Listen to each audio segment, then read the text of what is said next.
మనం ఇప్పుడైతే వచ్చేసాం సశ్వేకాళ్ గణప టెంపుల్‌కి. సో, ఇక్కడైతే గణపతి అయితే చాలా సూపర్‌గా కనిపిస్తున్నాడు. కానీ ఇక్కడ ప్రాబ్లమ్ ఏంటి అంటే అన్నిటిని ధ్వంసం చేశారనమాట.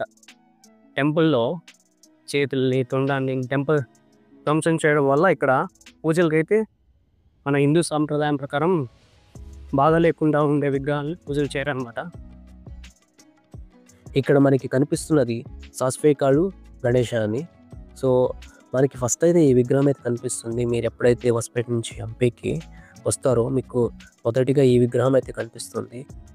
ఇది దాదాపు 2.4 మీటర్స్ హైట్ అయితే ఉంటుంది. అండ్ ఇది వచ్చేసి ఏకశిల విగ్రహం అనమాట. ఒకే రాయితో చెక్కారు దీన్ని.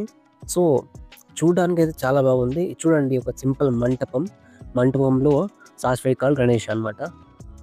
సో, ఇక్కడైతే ఏ పూజలైతే జరగట్లేదు ప్రస్తుతానికి. ఆ పక్కనే మీకు హేమకుంటే హిల్ అనేది అయితే కనిపిస్తుంది. ఇక్కడ పైకి ఇలాగే వెళ్తే అమేజింగ్ సన్‌సెట్ పాయింట్ అయితే ఉందంట. చూద్దాం ఎలా ఉందో. సో, కొండలాగా ఉంది ఇక్కడ. ఎక్కాలనమాట. అది వచ్చేసి సాస్వేకాళ్ గణప. అక్కడి నుంచి పక్కకి ఇట్లా పైన వెళ్తే అమేజింగ్ సన్‌సెట్ పాయింట్ ఉందంట. చూద్దాం ఎలా ఉందో. ఇప్పుడైతే మధ్యాహ్నం ఆల్మోస్ట్ 2:30 అవుతుంది. ఇదైతే సన్‌సెట్ కాదు. అయినా చూపిస్తాను. మళ్ళీ ఇక్కడికి కుదరదు కదా! అది.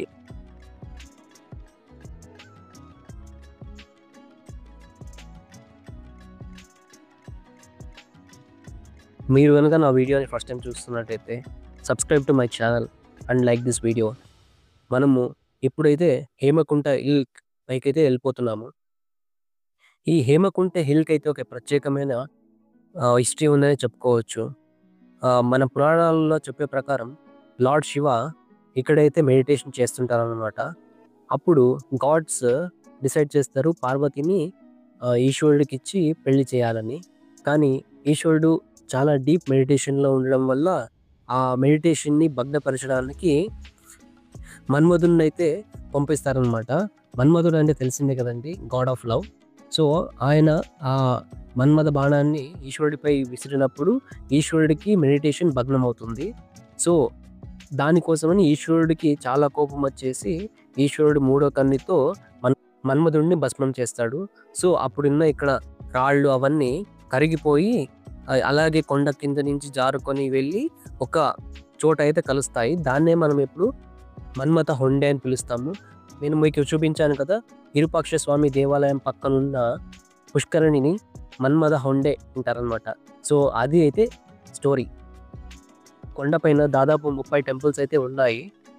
అండ్ డిఫరెంట్ సైజెస్, డిఫరెంట్ స్ట్రక్చర్స్‌తో అయితే ఉన్నాయి. చూసుకోవచ్చు, మీకు మంటపాలు అయితే కనిపిస్తున్నాయి కదా! గుడి మంటపాలు. సో, అవి ఇలాగా 30 అయితే ఉన్నాయంట ఇక్కడ. అన్నైతే ఇంకా పైన ఉన్నాడనమాట. ఇక్కడ సన్‌సెట్ వ్యూ పాయింట్ అయితే సూపర్‌గా ఉంటుందని అందరూ చెప్తున్నారు. అది అక్కడ బెంచెస్ కూడా వేశారు మీకు కనిపిస్తుంటే. అక్కడ సన్‌సెట్‌ని కూర్చొని ఎంజాయ్ చేయడానికి బెంచెస్ కూడా వేశారు అక్కడ. చూడండి.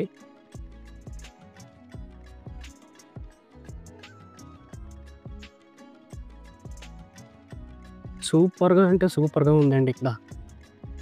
అద్భుతం.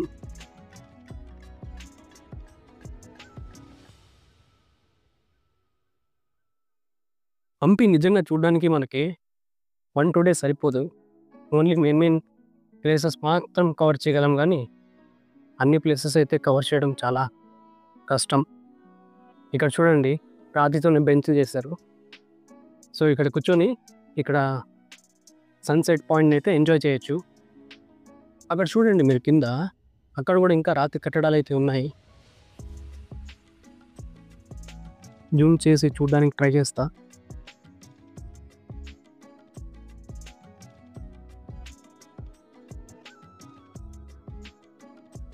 అది. సో, వ్యూ అయితే చాలా బాగుంది. సన్‌సెట్ అయితే అదిరిపోతుంది అనిపిస్తుంది. ఇక్కడ చూద్దాం మనం. సైడ్‌లో మనకి టెంపుల్, అది విరూపాక్ష స్వామి టెంపుల్ ఉంది కదా! ఆ టెంపుల్ కూడా మనకు కనిపిస్తుంది ఇక్కడ.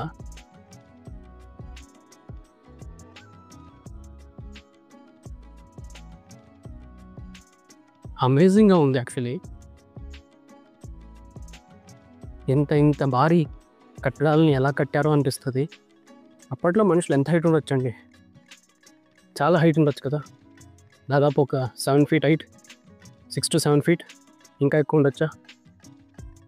చూడండి, అదే విరూపాక్ష స్వామి టెంపుల్ మెయిన్ గోపురం.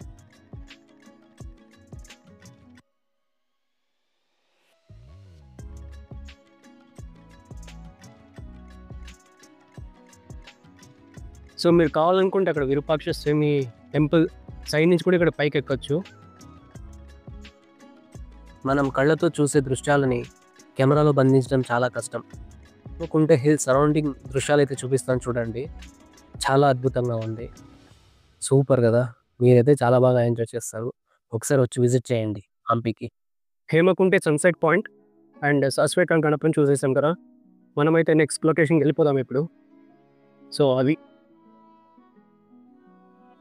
మనం సాస్వేకాళ్ గణప టెంపుల్ అయితే చూసేసాం కదా, ఇప్పుడు కడలేకాళు గణేష టెంపుల్ అయితే చూద్దాము. ఇది సాస్వేకాళు గణప టెంపుల్ని దాటుకొని కొద్దిగా ముందుకు వస్తే మనకి కడలేకాళు గణేష్ని దర్శనం చేసుకోవచ్చు. ఈ టెంపుల్ అయితే 16th century ADలో అయితే నిర్మించారు. ఇదే కాదు, సాస్వేకాళు గణప టెంపుల్ని కూడా 16th centuryలో నిర్మించారు. అండ్ మనకి ఆ పైన ఉన్న ఆ టెంపుల్స్ని 9th to 16th century ADలో నిర్మించారు అని హిస్టరీ అయితే చెప్తుంది. టెంపుల్ అయితే చాలా అద్భుతంగా కట్టారనమాట, చాలా అంటే చాలా బాగుంది. మీరు చూసుకోవచ్చు, మనకి ఇప్పుడైతే వినాయకుడు అయితే దర్శనం ఇస్తున్నాడు లోపల. ఈ వినాయకుడిని కడలేకాళు గణేష అని పిలుస్తారనమాట. ఇది దాదాపు 4.50 meters హైట్ అయితే ఉంది.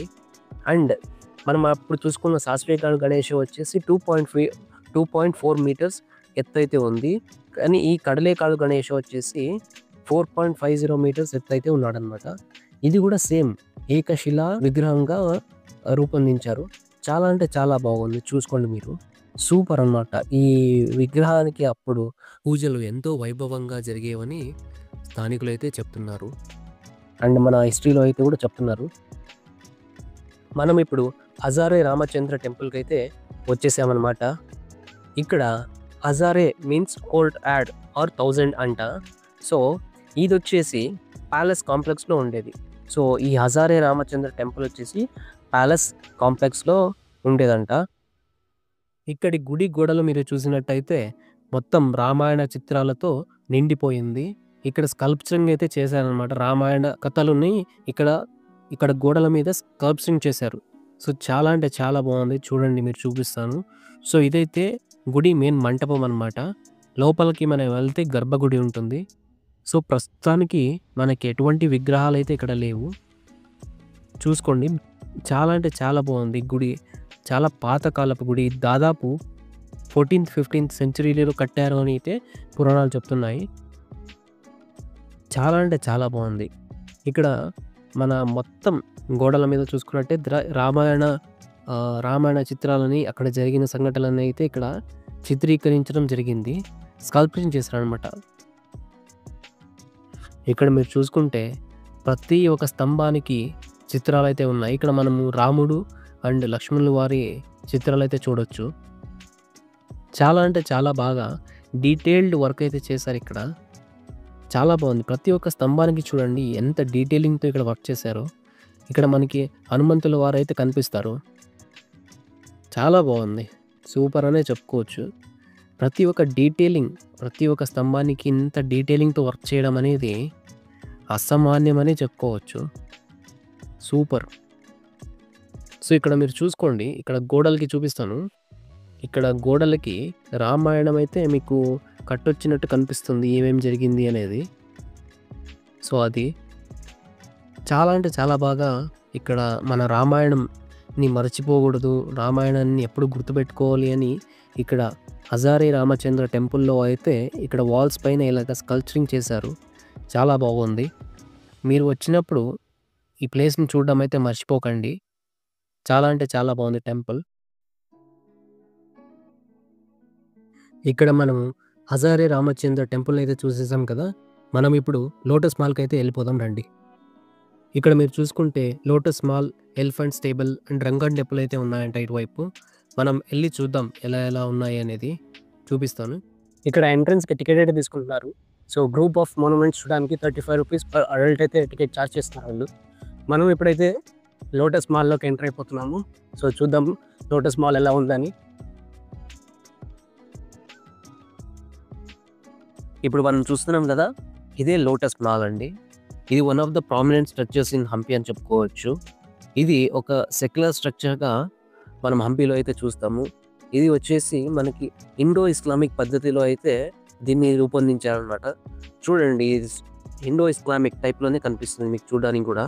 అండ్ దీన్ని మనము చిత్రంగి మహల్ అని కూడా పిలుస్తారనమాట ఇక్కడ. సో, లోటస్ మాల్‌ని చిత్రంగి మాల్ అని కూడా పిలుస్తారు. ఈ లోటస్ మాల్‌ని మనం బయట నుంచే చూడగలమండి. లోపల నుంచి అయితే పర్మిషన్ లేదు. అప్పుడు మేము ఆల్మోస్ట్ చిన్నప్పుడు వచ్చేటప్పుడైతే ఈ లోపల కూడా మేము ఎక్కి తిరిగేవాళ్ళము. అప్పుడైతే అలో చేసేవారు. ఇప్పుడు జనాభా పెరిగిపోవడం వల్ల అండ్ విజిటింగ్ పీపుల్ కూడా ఎక్కువైపోవడం వల్ల ఎక్కువ లోపలి స్ట్రక్చర్ డ్యామేజ్ అయిపోతుందని లోపలికైతే ఎక్కనివ్వట్లేదు. చూసుకోండి మీరు సరౌండింగ్ వ్యూ ఎలా ఉంది అని. అంటే చాలా బాగుంది. ఇది మీరు ఎక్కడి నుంచి చూసినా కూడా ఒక రెక్టాంగిల్ షేప్‌లో అయితే కనిపిస్తుంది. చాలా బాగుంది.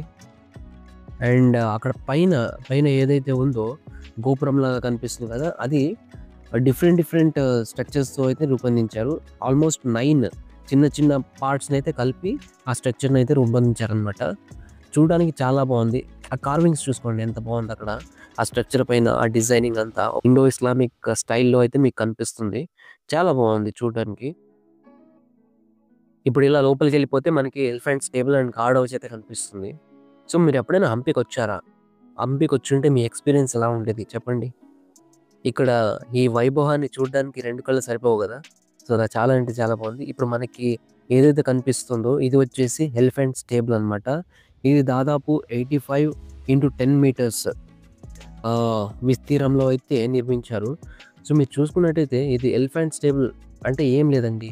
ఇక్కడ రాజు ఏనుగులు ఏవైతే ఉంటాయో వాటిని ఇక్కడ పెట్టేవాళ్ళనమాట. ఇది ఇక్కడ షెల్టర్ అనమాట. ఎలిఫెంట్‌కి ఒక షెల్టర్ ఇది.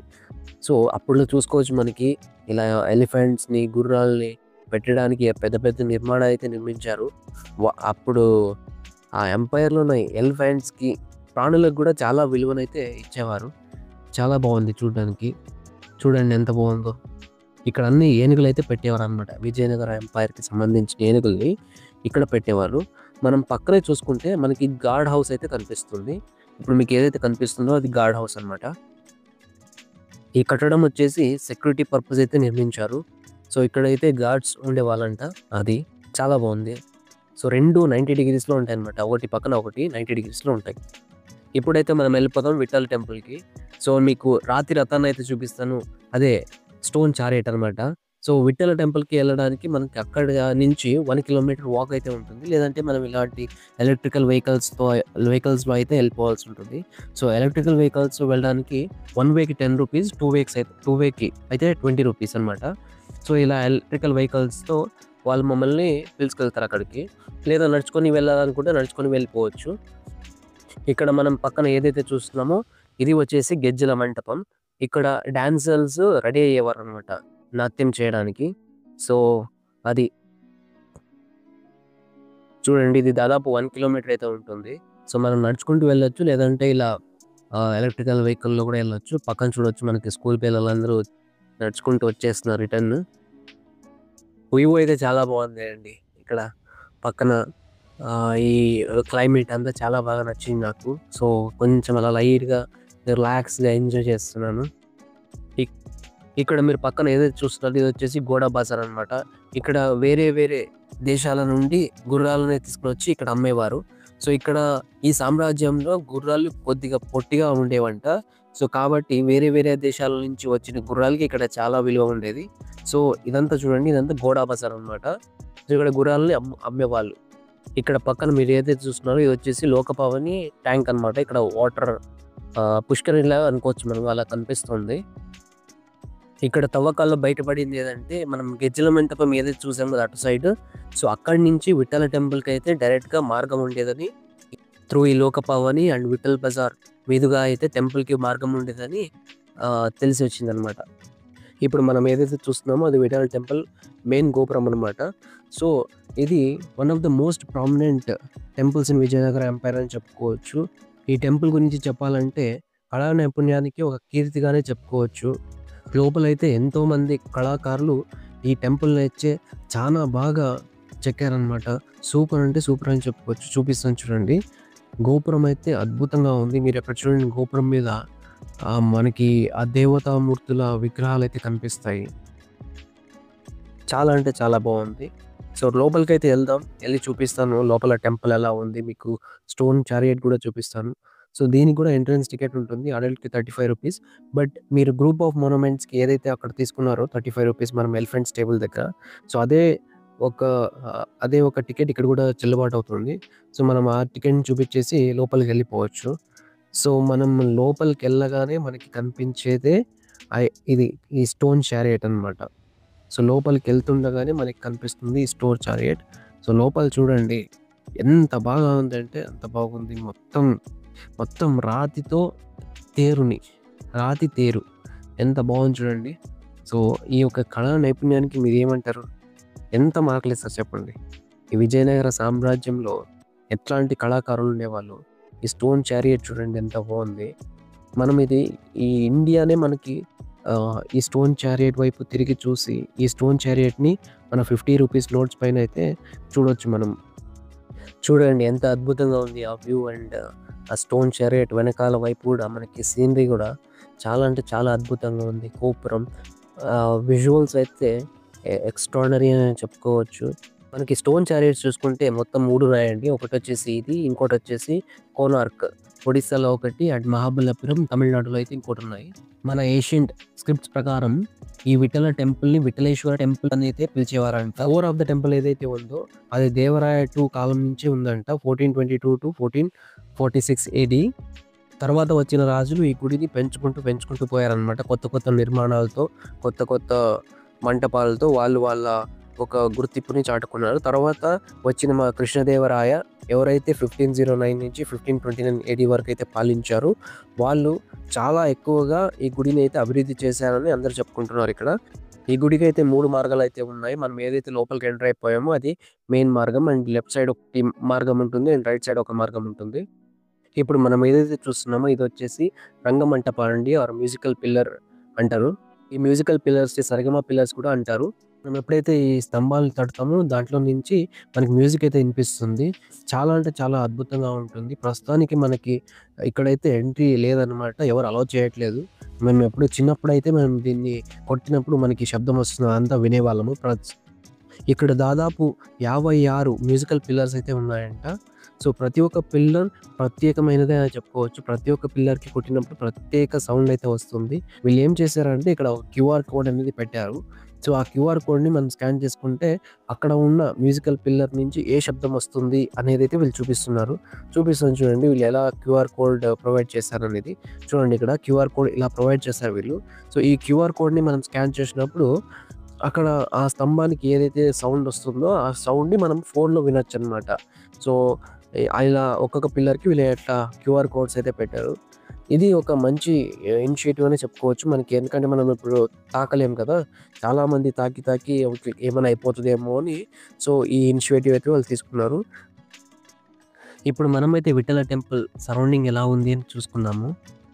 ఈ చెట్టు చూసారా ఎంత కాలం ఇక్కడే ఉంది అంటే, నేను చిన్నప్పుడు కూడా వచ్చి ఈ చెట్టుని అయితే చూశాను. మనం ఇప్పుడైతే మెయిన్ విఠల టెంపుల్ లోపలికి అయితే వెళ్ళిపోతాము. ఇది చూడండి, ఎప్పుడైతే ఈ మొఘల్స్ అటాక్ చేశారో చాలా వరకు అన్ని మన టెంపుల్స్ అన్నీ కూడా ధ్వంసం చేయడం అయితే జరిగింది. దానిలో భాగంగానే ఈ విఠల టెంపుల్ని కూడా చాలా వరకు ధ్వంసం అయితే చేశారు. మనం లోపలికి వెళ్ళగానే మనకి ఇక్కడ 3 మార్గాలు అయితే కనిపిస్తాయి. మొదటి మార్గం వచ్చేసి లోపల విఠల టెంపుల్, ఇది వచ్చేసి మెయిన్ టెంపుల్ అనమాట. లోపల మనకి విఠల మూర్తులు అయితే ఉండేవి, కానీ ఇప్పుడైతే ఎటువంటి మూర్తులు లేవు. ఇక్కడ మూర్తులన్నీ ఇక్కడ తొలగించబడ్డాయి. అండ్ చూడండి ఇక్కడ చూపిస్తున్నాం కదా, ఇది గర్భగుడి అనమాట. ఇప్పుడైతే మూర్తులు ఏవీ లేవు, జస్ట్ మనకి ఆ బేస్ అయితే ఉంది. సో ఇక్కడ ఒకప్పుడు చాలా వైభవంగా పూజలు అయితే జరిగేవి. అండ్ మనకి ఈ 2 మార్గాలు ఏమైతే ఉన్నాయో పక్కన, అది ప్రదక్షిణలు వేయడానికి మార్గాలన్నమాట. సో, ఇప్పుడు గర్భగుడి పైన ఉంది అండ్ మనం కిందకు దిగి ప్రదక్షిణలైతే చేయాల్సి ఉంటుంది. సో, నేను చూపిస్తాను చూడండి లోపల ఎలా ఉందని. లోపలైతే చాలా చీకటిగా ఉంది. వెలుతురైతే రాదనమాట. చాలా వెలుతురైతే చాలా తక్కువొస్తుంది. అసలు మనకి వెలుతురు రావట్లేదు. ఇక్కడ నేను ఫ్లాష్ లైట్ ఆన్ చేసుకొని చూపిస్తున్నాను. చుట్టూ ఎలా ఉంది అనేది. పూర్వకాలంలో ఇక్కడంతా దీపాలు అవన్నీ పెట్టేసి చాలా వైభవంగా చూసేవాళ్ళేమో. మనకైతే తెలీదది. సో, అదే అనమాట. ఇప్పుడు మనం ఇక్కడి నుంచి బయటికైతే వెళ్ళిపోదాము. సో, ఇక్కడ స్టెప్స్ మనం దిగి వచ్చాం కదా లోపలికి. అలాగే ఇలాగా మళ్ళీ స్టెప్స్ ఎక్కేసి బయటికెళ్ళిపోవాలి. మనకి అపోజిట్‌లో ఏం కనిపిస్తుందో అది మనకి ప్రదక్షిణ చేయడానికి లోపలికెళ్ళిన మార్గం అనమాట. మనం ఇలా బయటకొచ్చాం. అండ్ ఈ సెంటర్‌లో ఏదైతే ఉందో అది మెయిన్ గర్భగుడి అనమాట. సో, మనం అదే గర్భగుడిలో చూసాం కదా విగ్రహాలు ఏవి లేవు. పైన చూసుకున్నట్టయితే గర్భగుడి గోపురం అండి. సో, గోపురం అయితే చాలా బాగానే కన్‌స్ట్రక్ట్ చేశారు. ఆల్రెడీ శిథిలావస్థలో ఉంది ఇది. సో, వీడియో అయితే ఎండ్‌కొచ్చేసింది. హంపి విశేషాలని మీరు చాలా బాగా ఎంజాయ్ చేస్తారని భావిస్తున్నాను. మీకు గనుక ఈ వీడియో నచ్చినట్టయితే ఒక లైక్ ఇచ్చుకోండి. అండ్ నా వీడియోస్‌ని కొత్తగా చూస్తున్నట్టయితే సబ్స్క్రైబ్ చేసుకోండి. అండ్ మళ్ళీ కలుద్దాము కొత్త వీడియోతో. Thank you so much.